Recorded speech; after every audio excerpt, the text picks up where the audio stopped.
It's a picnic. Hi. Oh, hello. Say hi to the camera. Oh, now you're gonna get all shy, huh? Michelle, hey, psst.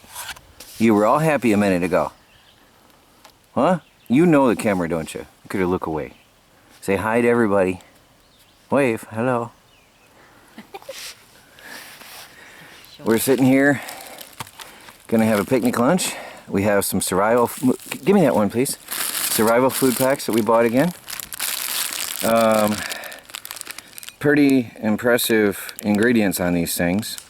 The meat is good till 2019. This bug is eating me.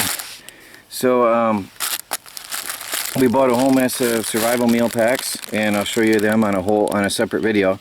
There's peanut butter, there's natural apples or applesauce, there's crackers, there's cookies, and there's some sort of a meat in each one. Some of them have salmon, some have chicken. What was the others, Melanie? There's salmon, chicken. There's different types of salmon. Yeah. Mediterranean style and olive oil and something on dill I had. And then there's chicken tins, there's chicken pouches, turkey, salmon I mean. We really hooked up. Now they were selling for $1, but we got them on sale for 80 cents the other day. And then went back for some more. So we got a mess of these, and it's a whole meal. Actually, one of these, if we bring some extra crackers, feeds both of us. So we'll do a whole video on that later on the tactical channel. So we're gonna have our lunch, and then we're gonna do some fishing today. Get some food, right, Melanie? Mm-hmm. Michelle? Michelle, we gonna get some food? We gonna get some fish? She's just looking at that food. See, that's a lot. That's one of those meal packs on a plate. Are you waiting on me? Well, I'm cruising along pretty good with this electric motor. I don't know if it shows very well on the camera, but I'm going to a calm spot on the lake. Melanie's with Michelle on the dock while I go out looking for fish on the boat. She's already caught one before I'm even started.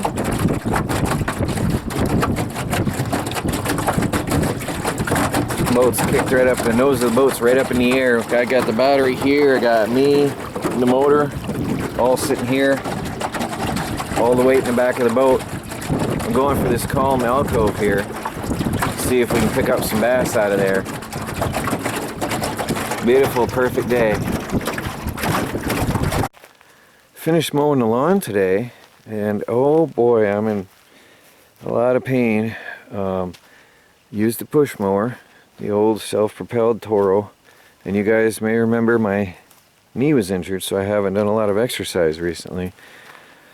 I mowed from here all the way over, up into the apple orchard, out through all of this here, out into the backyard and the side yard, and out across and along the other road out there on the other side of the property. All with a push mower today. Did that early this morning. And then we went fishing, and we got a whole mess of fish. In 2 fishing trips, we've got about 50 meals put away for our family. And that really feels good, working towards self-sufficiency. Oh, there. I've been wanting to show you that. Did you hear it? That's our miniature rooster. That's a tiny, tiny rooster. Look at that. That's so cute. That's our tiny little rooster. Let's see if I can get you a better view. There's 2 of them, and they're both roosters. They're so little. I've always wanted to show you that.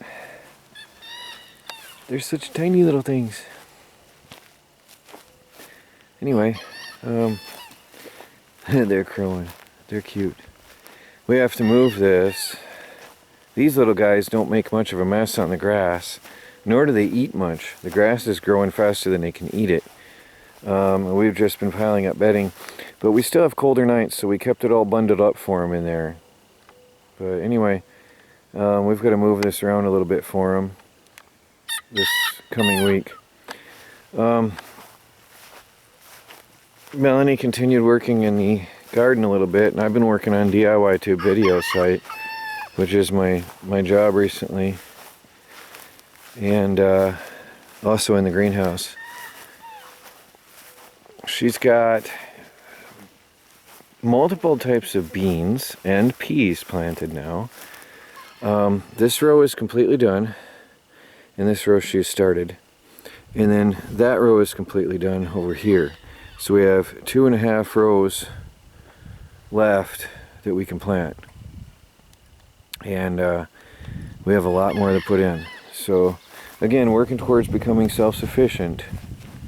One of these entire rows and maybe another section will be all potatoes. All those potatoes we got to get in the ground. But we're working towards self-sufficiency this year more than ever, with the fishing and the hunting and the gardening and raising chickens for eggs and meat. We're really coming a long way this year. I did not get the mower inside the fencing today. We had where I had shoveled up the grass and clumps. I have to move them away first. But things are growing. The beans are struggling in the heat of the sun, but everything else seems to be doing well. All right, guys. We were gone 7 hours fishing today, but that's it then. That's it.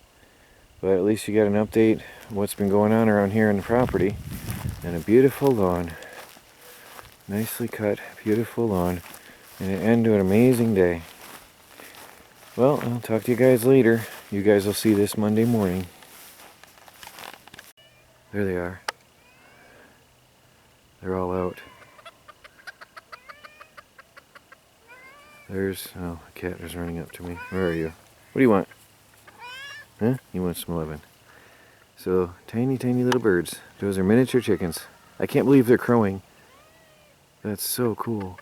They're so little. I've never had chickens that small crowing before. Morning, everybody. Monday morning. It's cold. Really, really cold today. Got some lumber, like I said I was gonna. I did hitch a ride in and got some lumber.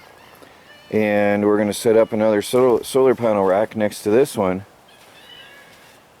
and it'll be side by side with this one, and I'm going to mount the solar panels from the electronics lab this week, hopefully, weather permitting, over on here, right next to here, and have all of my solar panels connected this time.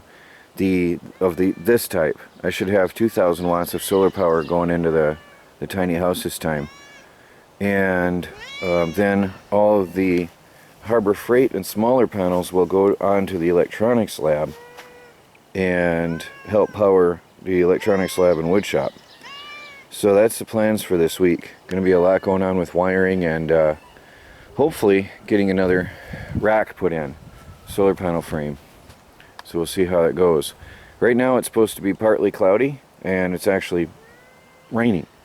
And it's cold. It's 50 degrees out, and it's going to be a cooler week. Better for working as long as it's not raining, but the rain just goes right through you, the dampness. And we don't have, well, our heat is off for the summer, so I might fire up a mining rig and warm up the house with that. It's free heat, earning money and getting heat. The advantage of having 2,000 watts is I will be able to run a mining rig then, because it's going to maximize our savings, our energy savings. We'll have enough extra energy.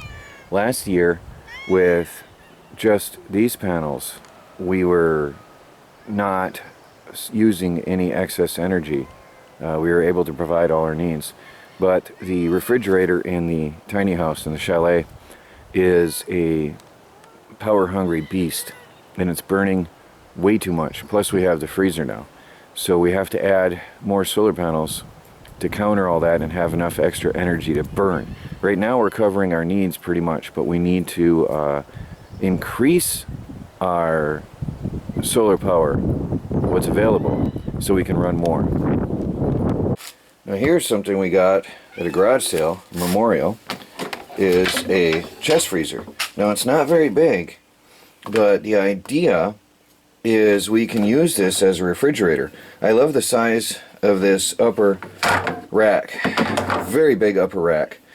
I don't like the shape down there. Usually there's a corner, square shaped support down there, and then that's where the compressor is, and then you can fit like a milk crate down below. So I'm going to have to find some kind of a container that's water resistant that'll fit down there that we can lift up. The idea was we're going to use this chest freezer and convert it over to be a refrigerator to run it on solar power more efficiently. So that's why we got this. We paid $30 for this chest freezer, and we're going to get the behemoth fridge out of the house, which is burning all of our solar power up. And this should save us a lot on energy. Now we're just going to have to figure out how to use the space in here. Again, I love this rack for condiments. The milk will go over here. My iced tea will go down in here. We're going to have to get a pull-out container to maximize the storage space. That's going to be fun figuring this out. But I'll explain all of the details of a chest freezer and why it's better and more efficient later on. But let's just, for now, just say when you open up a refrigerator, cold air is heavier than warm. And when you open a refrigerator, all the cold drops out onto the floor, just falls out. And then you have to reheat the entire refrigerator. A chest freezer, since the cold is heavier, it stays down and cannot fall out of your freezer when you open the lid. That's why in your grocery stores you see the open top freezers, and they function because the cold stays down below the top. And it works. And that's why these are so great for off-grid living. Anyway, I'm going on Amazon right now. I'm going to go order myself a thermostat, and we're going to switch this over this week. I'm going to get this video up to you guys and let you know what's going on.